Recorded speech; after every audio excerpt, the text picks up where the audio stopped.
Hi there mga beloved yung soulmates. Welcome to Renzo Tarot Channel. Andito lang po yung lingkod para bigyan kayo ng isang soulful, meaningful na tarot reading. Dito lamang po sa inyo lagi nabangan at pinakasusubaybayan ng Renzo Tarot Channel. May shoutout po sa lahat ng soulmates sa buong Pilipinas at sa buong mundo na lagi nanonood. Maraming salamat po.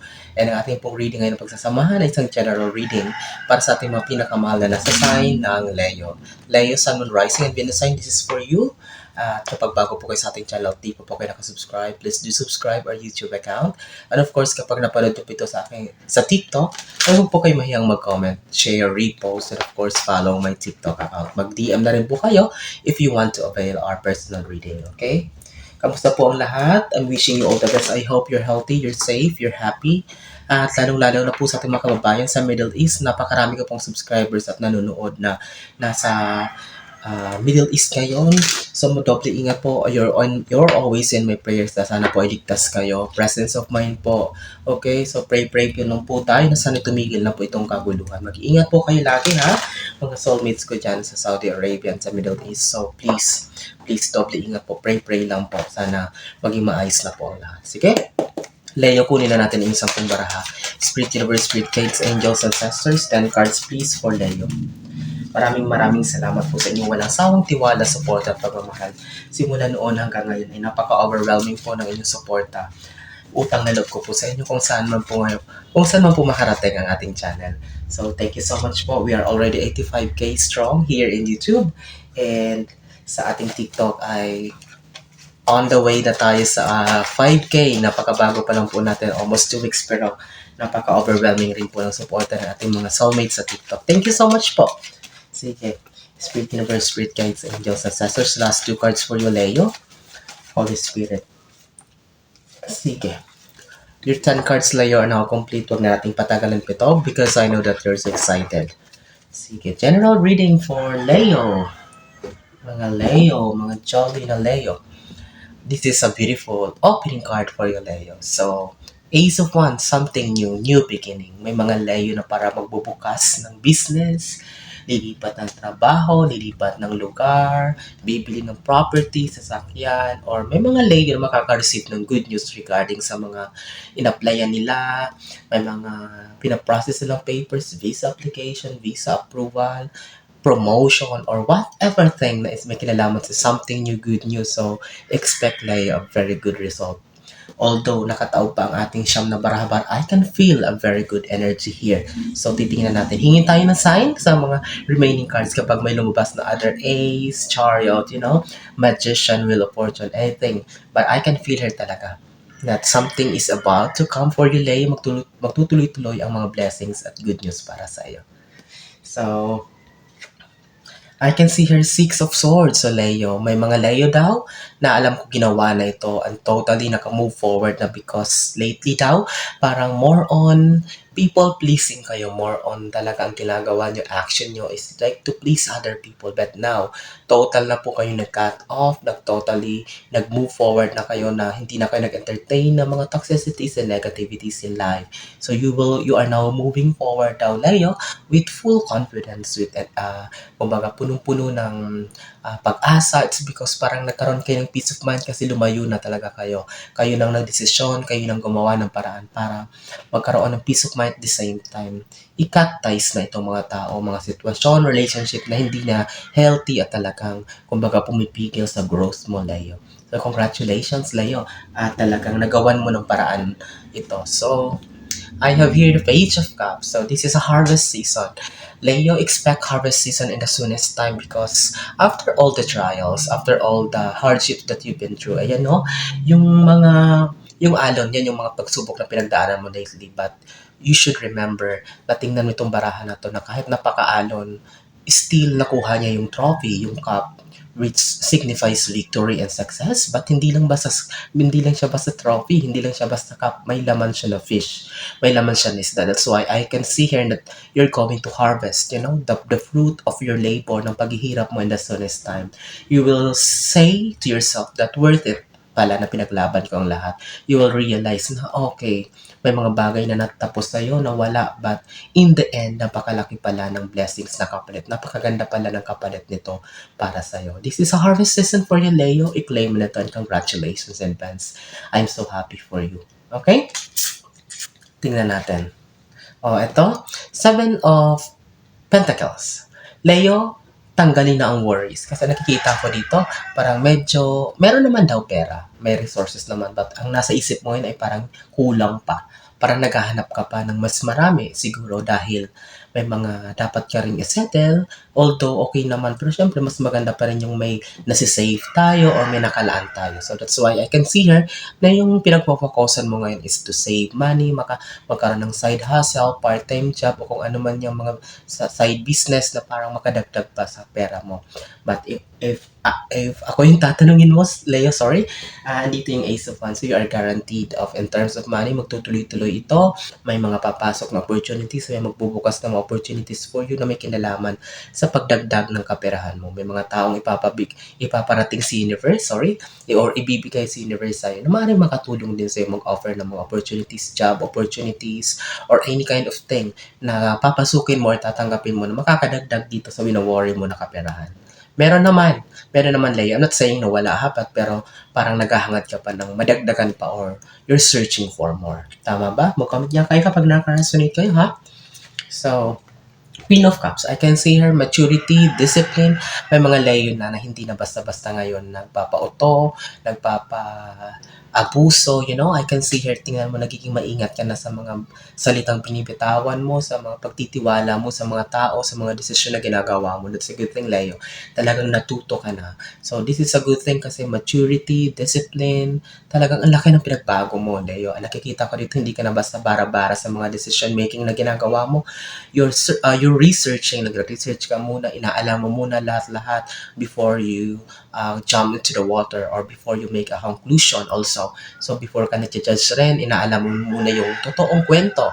So, this is a good thing, Leo. So, it just means na hindi ka na basta-basta mauuto. O sabi ko, hindi ka na basta-basta magagamit. So, this is a good thing, Leo, pagpatuloy mo ito kasi kailangan din na maging matalino tayo. Lalo na sa panahon ngayon na napakaraming manloloko, napakaraming scammers or whatsoever. So, they will take advantage of you. But kapag matalino tayo or talagang advanced tayo mag-isip, so hindi tayo basta-basta maloloko ng sino man.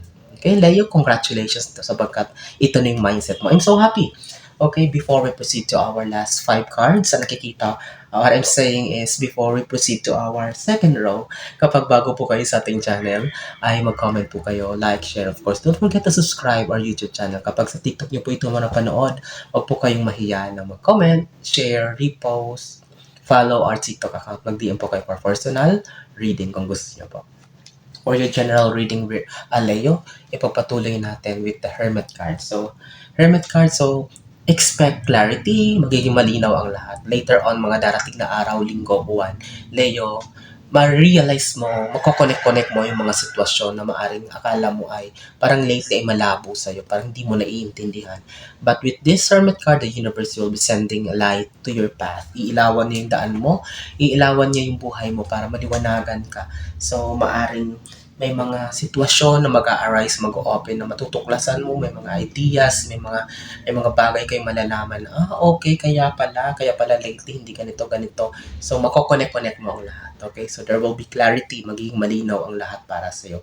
With this, Hermit card daw, Leo. Okay? So, Page of Swords. So, talagang kailangan mong panindigan.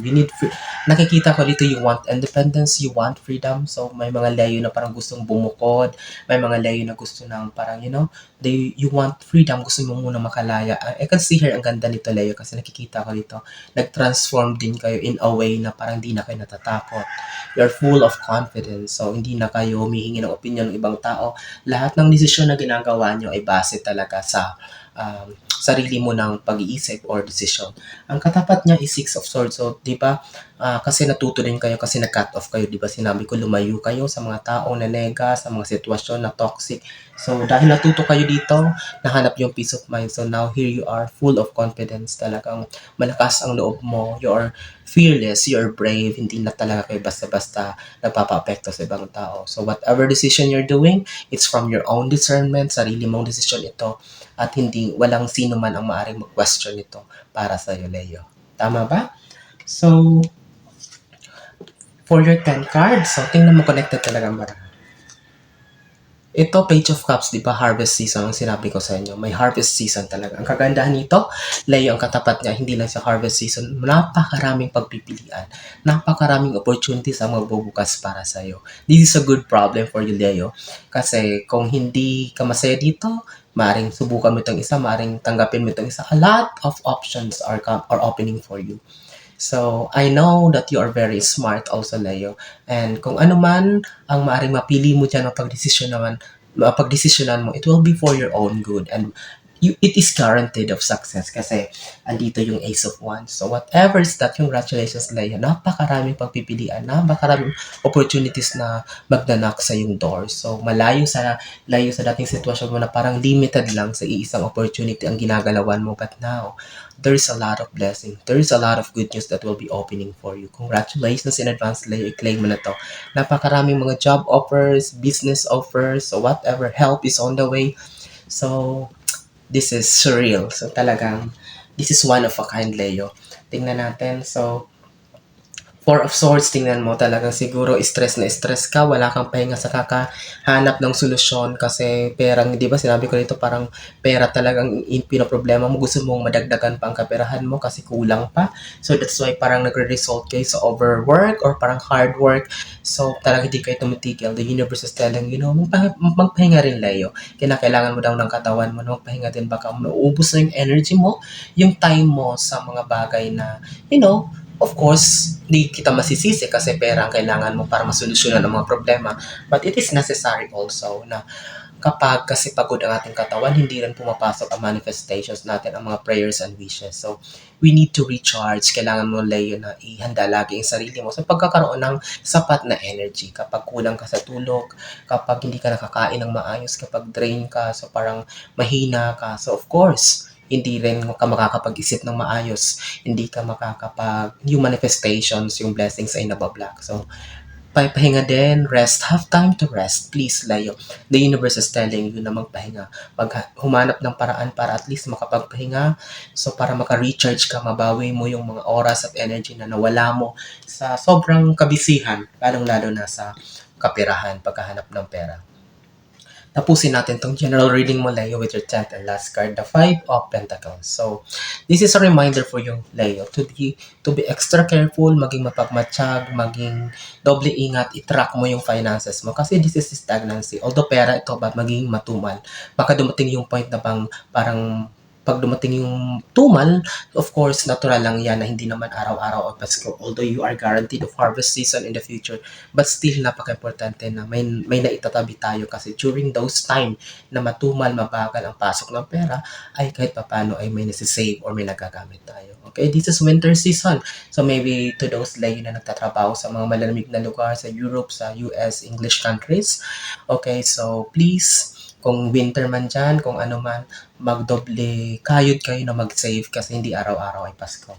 But all in all, maging maingat rin sa mga desisyon na gagawin na may kinalaman sa pera para hindi pagsisihan ang lahat. But all in all, this is a very beautiful reading for you, Leo. I'm wishing you all the best, Leo, in life. I hope and I pray na maraming nasasayan ng Leo ang makaparod nito ngayon. At kapag bago po kayo sa ating channel, di pa po kayo nakasubscribe, ulitin ko po. Please do subscribe our YouTube channel. Also, kapag sa TikTok nyo po ito napanood, i-follow niya rin po ako. Mag-comment kayo, share, repost this video. Mag-DM rin po kayo if you want to avail or our personal reading. Mag-iingat po kayo lagi. Thank you so much mga Leo ko soulmates sa muling pagsama sa inyong lingkod. Nasa man kayo ngayon naroon na naman ang ginagawa nyo, mag-iingat kayo lagi and God bless us all.